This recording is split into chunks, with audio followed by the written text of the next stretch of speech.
आज हम सब एक श्रद्धांजलि सभा में बैठे हैं।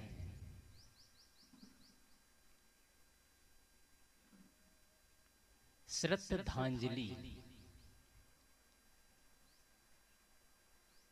जहां सब कुछ समर्पित कर दिया जाए उसे ही श्रद्धांजलि कहते हैं।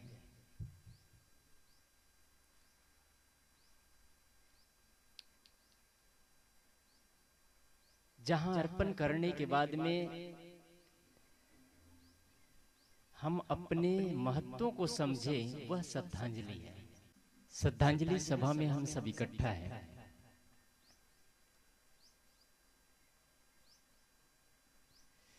जब आदमी इस दुनिया से जाता है तो आदमी के साथ में क्या जाता है? आज पूरे परिवार में सभी के सभी इकट्ठा हुए हैं, जितने रिश्ते नाते हैं। साथ में आदरणीय श्री पूरन लाल जी के साथ में क्या गया और उनके साथ क्या गया और हमारे साथ में क्या जाएगा। उनका पूरा परिवार है, उनकी धन संपत्ति, उनके ऐश्वर्य सब कुछ यहीं रह गया है। हमारे साथ क्या जाएगा? क्या हमारा शरीर छूटने के बाद हमारे साथ कुछ जाएगा? जब कोई इस दुनिया से जाता है तो उनके साथ जाता क्या है आखिर?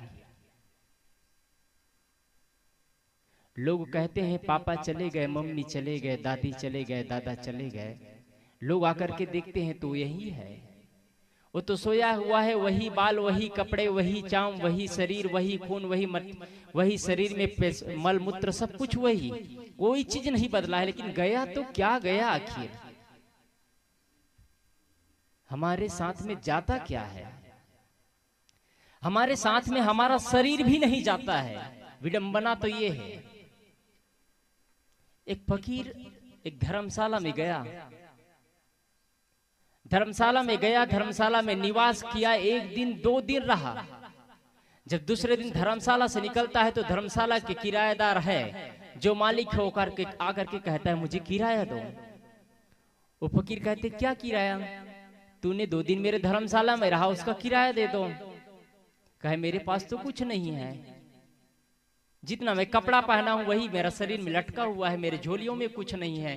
तुम जो लेना चाहते हो ले लो। वो मालिक समझा इसके पास कुछ है ही नहीं तो क्या लूं।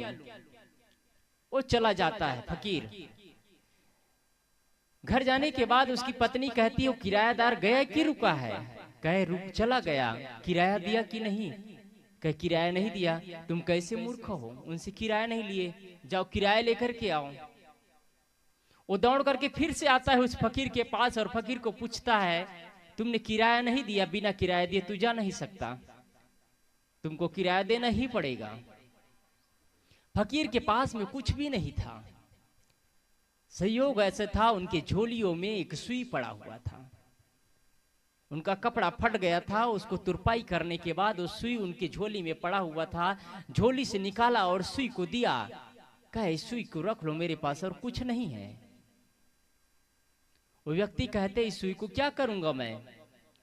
जब तुम्हारी मृत्यु हो जाएगी तो तुमको मैं स्वर्ग का दरवाजा खोलने के लिए वहां खड़ा रहूंगा। यदि तुम इस सुई को दिखा दोगे तो मैं तुम्हारे लिए स्वर्ग का दरवाजा खोल दूंगा, अन्यथा तुम्हारे लिए नरक का द्वार खुला हुआ है। वो आदमी को बड़ा आनंद आया। एक सुई से मुझे स्वर्ग के दरवाजे खुले मिलेंगे, मुझे स्वर्ग में जगह मिलेगा। वो आदमी आनंद से क्या पचना उछलता हुआ घर चला गया। घर जाने के बाद उनकी पत्नी कहती है क्या उसने किराया दिया? वो बोलता है मुझे स्वर्ग का टिकट मिल गया है। कैसे? उस फकीर ने कहा जब तुम्हारी मृत्यु हो जाएगी तो तुम इस शिव को लेकर के आना, तो मैं तुम्हारे लिए स्वर्ग का दरवाजे खोल दूंगा। उनकी पत्नी कहती है तुम भी बड़े मूर्ख हो। जब तुम ही नहीं रहोगे, तुम्हारा शरीर नहीं रहेगा तो सुई को कैसे ले जाएगा? जा तू अभी पैसा के लिए दौड़ करके उसके पास। वो आदमी फिर से दौड़ करके जाता है। फकीर से कहता है जब मेरा शरीर ही मेरे साथ नहीं जाएगा तो मैं सुई को कैसे ले जाऊंगा? वो फकीर कहता है तुम्हारे पास इतनी संपत्ति है, कोई चीज की कमी नहीं है, तुम्हारे आंखें नहीं खुली, जब तुम्हारे साथ तुम्हारा शरीर भी नहीं जा सकता है, तुम्हारे साथ में एक सुई भी नहीं जा सकता, तो इतने अंबार संपत्ति को लेकर के तू क्या लेकर के जाएगा? तुम्हारे आंखें नहीं खुलती इतना में? वो आदमी जग जाता है और अपनी संपत्तियों को बंटवारा करना शुरू कर देता है। प्रेम से बांटता है, गरीबों को, अपाहिजों को अनाथालय में, वृद्धाश्रम में ले जाकर के देना शुरू कर देता है। सोचता है मेरे को इतना भी ज्ञान नहीं था, मैं इस दुनिया से जाऊंगा तो मेरे साथ में सुई भी नहीं जाएगा, और मैं इसीलिए लड़ रहा हूँ, मर रहा हूँ, कट रहा हूँ, रात दिन पीछे पीछे दौड़ रहा हूँ, धर्मशाला खोल करके बैठा हूँ, लोगों से किराया वसूल कर रहा हूँ। मुझे खुद को पता नहीं है मेरे साथ में, मेरे अर्थियों के साथ में कुछ भी नहीं जाता है। फकीर कहता है जाता है, साथ में जाएगा। भगवान मेरे साथ में क्या जाएगा? फकीर कहता है यदि तू आज भी अवसर है, तू जाग जाएगा, तेरे साथ तेरी चेतनाएं जाएगी, तेरे साथ तेरा अच्छा किया हुआ कर्म जाएगा। तू जाग जाता है तो जाग जा, आज भी अवसर है। क्या हम जगते हैं? कोई बता सकता है? कुछ लेकर के गए पूरणलाल साहू जी? यदि उन्होंने कर्म अच्छा किया रहा होगा, उनका संस्कार अच्छा रहा होगा, ये जो हम सब बैठे हैं उनकी शांति के लिए नहीं है, याद रखिएगा, ये हमारी शांति के लिए है। मैं एक लफ्ज बोलूं चाहे 1000 लफ्ज बोलूं, उनके कानों तक सुनाई नहीं देगा। नहीं किसी के लिए, हम सब के लिए है, और हम सब के लिए यात्रा के लिए है, हम सब पूरे परिवार के लिए है, खास करके इस परिवार के लिए संकल्प यात्रा है। आज पिता चले गए हैं, उसकी यादों में एक संकल्प लेकर के एक चेतनाओं को जगा ले। अर्थी उठने से पहले जीवन का अर्थ निकाल ले। जीवन की सार्थकता ये है, ये शरीर की चिता जलने से पहले अपने चेतनाओं को जला ले, अपने चिताओं को जला ले, ये जीवन की सार्थकता है। इस परिवार के लिए आज संकल्प यात्रा है। जीवन में ऐसे घटनाएं ना हो, जीवन में ऐसा अनहोनी कर्म ना हो, जीवन में हमारे परिवार में, समाज में ऐसा कोई, किसी के द्वारा ऐसा कोई काम ना हो जिसके वजह से माँ बाप को, परिवार वाले को कोसना पड़े कि इन्होंने इनके पिता के जाने के बाद में जीवन को तबाह कर दिया, जीवन को सजोया नहीं, जीवन को संवारा नहीं, जीवन को सींचा नहीं, जीवन को छीला नहीं, गढ़ा नहीं, बस बेडौल जिंदगी जिया है। यदि एक समाज वाले, परिवार वाले कहते हैं तो ये मान करके चलिए हमने जीवन को सही ढंग से नहीं जिया। आज अवसर मिला है, आज अवसर मिला है जीवन को सींचने का, जागने का अवसर मिला है। सदगुरु कबीर साहब कहते हैं मुआ है मरी जाओगे। ये संसार के लोग मर गए, मरी जाओगे, तुम भी मर जाओगे। मुआ है मरी जाओगे, सब मुए की बाजी ढोल। जब तुम मरोगे तो तुम्हारे चमड़े का चाम का भी एक बाजा भी नहीं बन पाएगा। जब जानवर मरता है तो उसका चामड़ा खींच करके उसको बाजा बनाया जाता है, इंसान बेकार चला जाता है।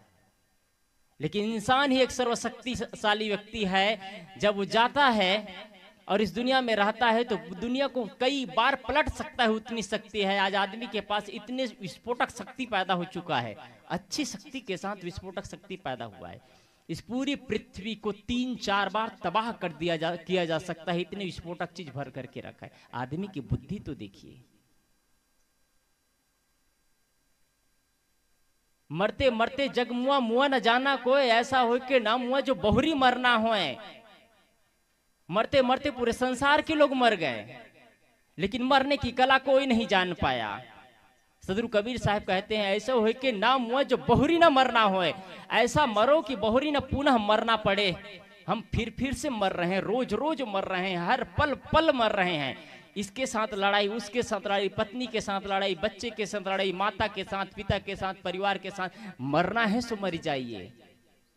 ऐसा मरना क्या मरना जो आदमी दिन में 100 बार मरता हो। मरना चाहिए, अहंकार को मार दे, जीवन की अंतिम उपलब्धि है। हम रोज मर रहे हैं, अहंकार का प्याला विष पी करके गड़गड़ा रहे हैं, जो हमको रोज मौत के घाट उतार रहा है। और हम हर पल पल पल सोचते हैं काश मर जाता, काश मर जाता, काश मर जाता। कितने बार न जाने हमने गलत कदम उठाने के लिए सोचा होगा। ऐसे परिवार मुझे नहीं चाहिए, ऐसे समाज मुझे नहीं चाहिए जिसमें मैं पल पल मर रहा हूं और हम अपने को मृत्यु के करीब ले जा रहे हैं। सारे लोग मृत्यु के करीब ले जा रहे हैं। हमारे भारत की आबादी अभी 150 करोड़ हो रही है। कोई बिरला बादशाह होगा जो अमृत तत्व को प्राप्त करता है, बाकी तो सब मर रहे हैं और सब मृत्यु की तैयारी कर रहे हैं, सब मर रहे हैं। कोई बिरला बिरला होगा। मरता कौन है और जीता कौन है? इस मृत्यु से विजय प्राप्त किया जा सकता है कि नहीं किया जा सकता है? जरूर इस मृत्यु से विजय प्राप्त किया जा सकता है। अमरता को प्राप्त किया जा, अमरता कैसे प्राप्त होती है, अमरता कैसे मिलता है? अमर तत्व को कौन पा सकता है? किस शक्ति में ताकत है अमर तत्व को पा सके? वह कौन सी दवा है मोक्ष प्राप्त कर लेना। मृत्यु क्या है और मोक्ष क्या है? मृत्यु उसे कहते हैं श्वास बाकी, श्वास खत्म और इच्छा बाकी, ये मृत्यु है।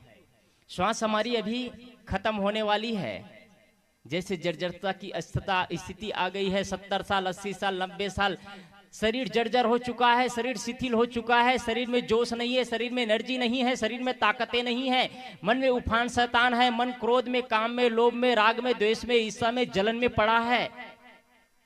मन नाना प्रकार के विषयों में भटक रहा है। मन में ना जाने कितनी वासनाएं भरी है, मन में ना जाने कितनी इच्छाएं भरी है, और श्वास खत्म हो गई।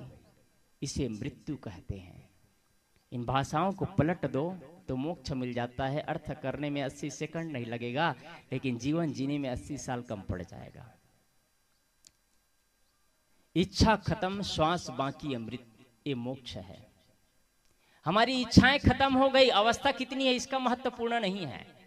कोई आदमी 10 साल में जग जाता है, कोई आदमी 80 साल में भी नहीं जग पाता है, कोई आदमी 5 साल में ज्ञान और वैराग्य की त्रिवेणी में डुबकी लगाना शुरू कर देता है। वो पल पल आनंद की दिशा में जीता है। वो न किसी से राग करता है, न किसी से द्वेष करता है, न किसी से चाहना रखता है, न किसी से वासना रखता है। जो जहां मिल जाए, जैसी स्थिति में मिल जाए, सबको स्वीकार करता है। घर में, परिवार में, समाज में कहीं भी जाता है, कोई वासना नहीं, कोई चाहना नहीं, कोई तमन्ना नहीं, कोई इच्छा नहीं। शरीर में श्वासें चल रही है, लेकिन जीवन में कोई इच्छा ही नहीं है। सहज जीवन जीता है। और जो आदमी उसके साथ जाता है वो भी आनंद से जीता है। क्या आदमी के पास बादशाहत है? जब देखो उसके चेहरे पे मुस्कान, जब देखो एक दूसरे के लिए प्रशंसा।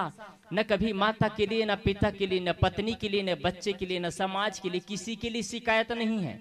जब देखो तब मुस्कुराता रहता है, जब देखो तब आनंद से फिरता रहता है। उनके जीवन में क्या बादशाहत है? जो उनके साथ पल भर रहता है वो कहते हैं आदमी क्या जिंदगी है इनकी, क्या ऐसी जिंदगी है हमारी।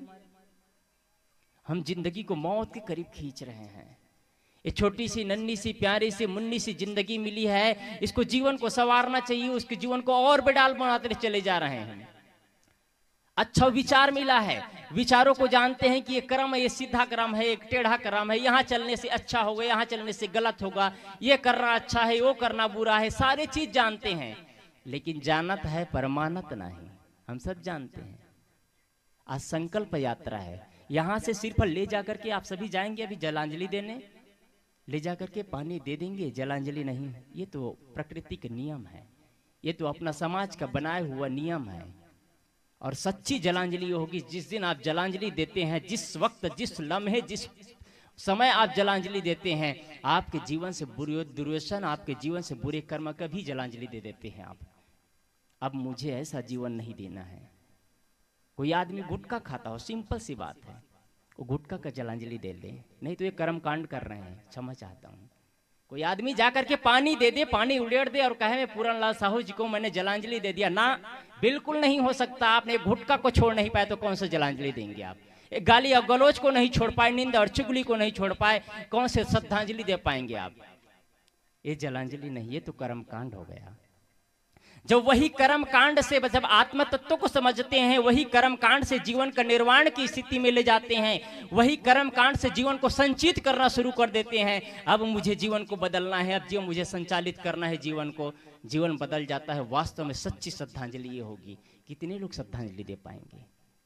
श्रद्धांजलि देना सहज नहीं है। अभी कह रहे थे ना, कबीर के विचारों को सुन पाना सहज नहीं है। कबीर के विचारों में तो सिर्फ प्रहार दिया जाता है, कबीर के विचारों में तो सिर्फ ठोकर दिया जाता है। आज लोग कबीर पंथ से कटते चले जाते हैं। कबीर पंथ नहीं चाहिए। क्यों नहीं चाहिए?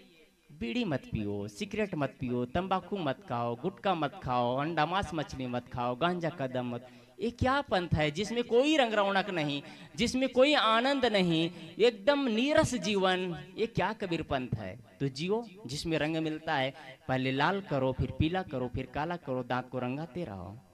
आपके बच्चे आपका कैसे सम्मान करेंगे आदरणीय हो? आपके बच्चे आपका कैसा रिस्पेक्ट करेंगे? आप शराब का बोतल भी लगा रहे हैं, इधर जलांजलि भी दे रहे हैं, आपके बच्चे आपका कैसे सम्मान करें? आपके ही माता पिता आपको कैसे सम्मान करेंगे कि मेरे बेटे मेरे कहे हुए रास्ते पर चलते हैं, मेरे बेटे मेरे बताए मार्ग पर चलते हैं, कभी गलत कर्म नहीं करते हैं। मन को धोना ये ऊंची साधना है। मन को धोना बहुत बड़ी साधना ही है, और मन को धोने का काम कोई बिरला करते हैं। मन को धोना सहज नहीं है, मन को समझ पाना सहज नहीं है। पहले हम अपने जीवन के बुरे कर्मों को नहीं सुधार पाते हैं, मोटी मोटी दोषों को नहीं सुधार पाते हैं, फिर मन की बात, मन की साधना की बात, उच्च स्थिति की बात, आत्म तत्व की बात।